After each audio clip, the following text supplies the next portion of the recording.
भयानक त्रास आहे. एक तर 2 वर्ग एकाच खोली आणि त्यातनं हे पोरग आपलं पळतंय, धावतंय, करतोय आणि काय काय करतोय. It was so difficult to make him set and to make him study. या आणि दुसरी गोष्ट म्हणजे काय झालं होतं की तिथे ज्या बायका शाळा चालवत होत्या त्या ख्रिश्चन होत्या आणि त्यांनी तिथे कन्व्हर्जन्स सुरू केले होते आणि आपल्या शाळेत ते मावश्यांकडनं नॉनव्हेज बनवायला लावायचे. हे असं सगळं तिथे चाललं होतं. तर मी शेवटी कमिटीला सांगितलं इधर they are there or I am there, you have to select. तर म्हणे शिकवणार कोण? म्हटलं गुरुजी विल टेक केअर. आणि मी फक्त 3-4 फोन केले की आपल्याकडे टीचर्स नाही आहेत धारावीच्या शाळेत, तर तुम्ही टीचर्स मिळेपर्यंत मला मदत कराल का? आणि ते मला म्हणाले Shubhangi we are all there. दुसऱ्या दिवशी 7 वाजता मी जेव्हा शाळेत पोहोचले तेव्हा people were already waiting for me. आणि this is what the grace is. आणि मग मला कॉन्फिडेंटली सांगता आलं गेट आउट. तुमचं काही इथे चालणार नाही, जस्ट गेट आउट. आणि सगळ्यांनी, माझ्या मैत्रिणी, माझे नातेवाईक सगळ्यांनी मदत केली. सगळ्यांनी एक एक वर्ग घेतला. तू कसं शिकवायचं ते आम्हाला सांग, आम्ही बघू काय करायचं. आणि सगळ्यांनी शिकवायला घेतलं जोपर्यंत मला दुसरे टीचर्स मिळाले होते. पण इमॅजिन धारावी सारख्या ठिकाणी सकाळी 7 ते दुपारी 2 ह्या सगळ्या बायका येत होत्या. 15-20 दिवस ते तिथे होत्या जोपर्यंत मला टीचर मिळत नाही. आणि असं झालं की त्याच्यातल्या 3-4 तर टीचर्स मध्ये कन्वर्ट झाल्या. So this is how it is. तर त्या राहुलचं मी सांगत होते, एक दिवस मी असं धरलं त्याला, तो पळत होता म्हणून आणि तो कळवळला. हा कळवळला का एवढा? आणि तो मला हातच लावू देईना. शेवटी मी त्याचं शर्ट काढलं. बेल्टने मारलेले सगळे बळ होते, सगळं काळं निळ झालं. ते सुजलं होतं. कोण कळवळणार नाही का? पहिले त्याला मी औषधं मागवली, ती लावली, त्याला बसवलं आणि फक्त त्याला जवळ घेतलं. तुम्हाला खोटं वाटेल, तो कधीच रडला नव्हता. त्याला कधीच बघितलं नव्हतं रडताना. तो इतका घट्ट मिठी मारून रडला. So that was the first time where he express. He couldn't speak but he express. And I went to his house and I saw his father was fully drunk.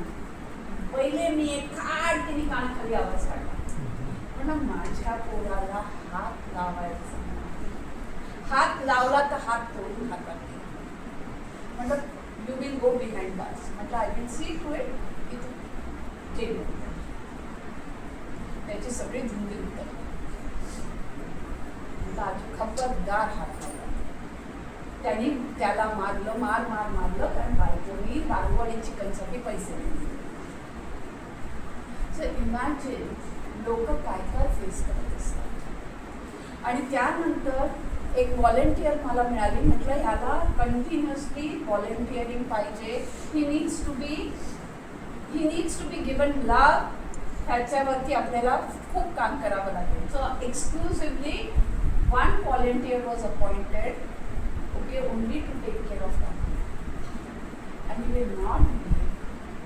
After 8 months, म्हणजे ती त्याच्याबरोबरच फिरायची, त्याला शांत करायची, त्याच्याबरोबर बसायची, त्याला गोष्टी सांगायची, गोष्टीची पुस्तकं दाखवायची. असं करून करून अगदी त्याला बसायला शिकवलं. ओके. त्यानंतर हळूहळू अभ्यासावरती आम्ही गेलोच नाही.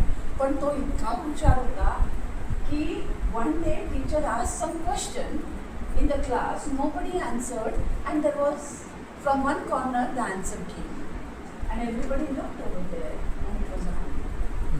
And he started.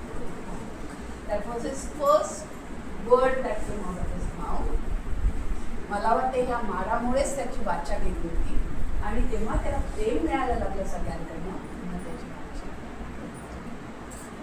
किती छान. आज ते पोरगं 10वी पण पास झालं, नोकरीला लागले. खूप आहे, खूप सांगण्यासारखं आहे आणि खूप अनुभव घेतले. अशी एवढीशी पेन्सिल घेऊन यायचे. म्हटलं पेन्सिल माँ को पूछेगा ना टीचर तो माँ बहुत मारती है. बरोबर आहे, ती तरी कुठनं आणणार, पैसा लागतो ना प्रत्येक गोष्टीसाठी. तर मी म्हटलं हे कसं चालणार. मी म्हटलं हे नाही, दिस इज नॉट राईट. आणि तोपर्यंत व्हॉलेंटियर बेस आपला तयार झाला होता. तुम्हाला माहिती आहे 4th स्टँडर्डच्या मुलांना सुद्धा अल्फाबेट रेकग्निशन नव्हतं. They were studying only with the help of picturesque memory. They would associate the question to the answer.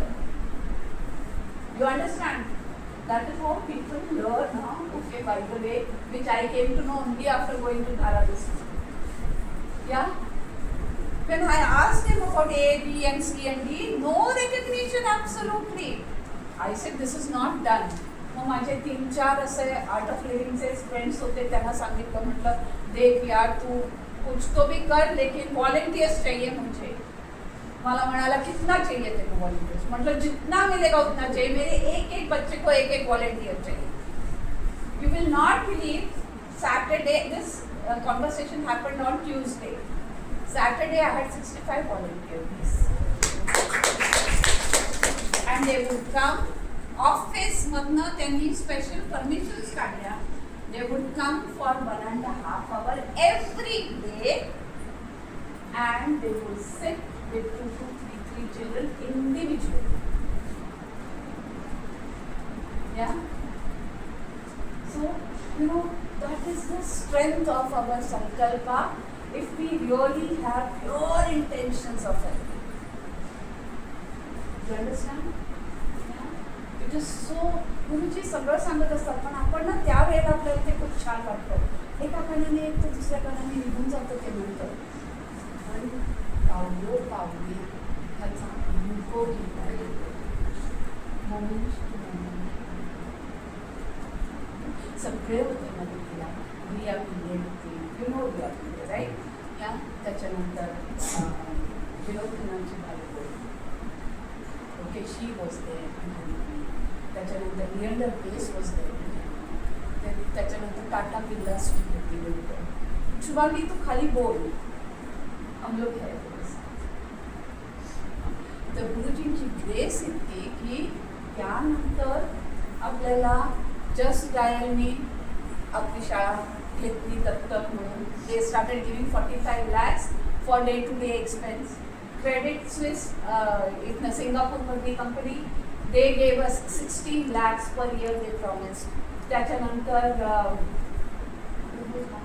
Experian from London, they promised 26 lakhs per year. So then हळूहळू एक गाळा वाढत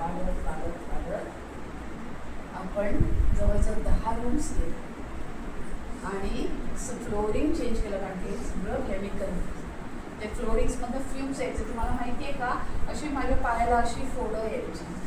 ते chemical fumes माझ्या कातडीला सहन नाही व्हायचे. वरती पत्रा, खाल्लं पण ही. But we were. In spite of all that, okay. So it was not such a pleasant kind of an environment to work in. But it was a satisfying environment because एका मुलाच्या चेहऱ्यावरती हास्य बघितलं की असं आणि ती मुलं आपली जी ओम ब्रह्मार्पणम आपण म्हणतो ना जेवणाच्या आई वडिलांना सांगायची, बोलो तब तक खाना नहीं खाने का. त्याच्यानंतर टीव्ही बघायला लागले. नाही, हमारा टीचर ने बोला है टीव्ही नहीं देखने का, गाली नहीं देने का. ते आले पेरेंट्स, क्या किया हमारे बच्चों को, हमको भी टीव्ही नहीं देखने. म्हणजे वातावरण आपण मुलांपासूनच सुरुवात केली तर घरामध्ये वातावरण बदलू शकतं. तसंच आपण पण एका व्यक्तीला जर कोर्ससाठी घेऊन आलो तर त्या व्यक्तीमुळे त्या घरातलं वातावरण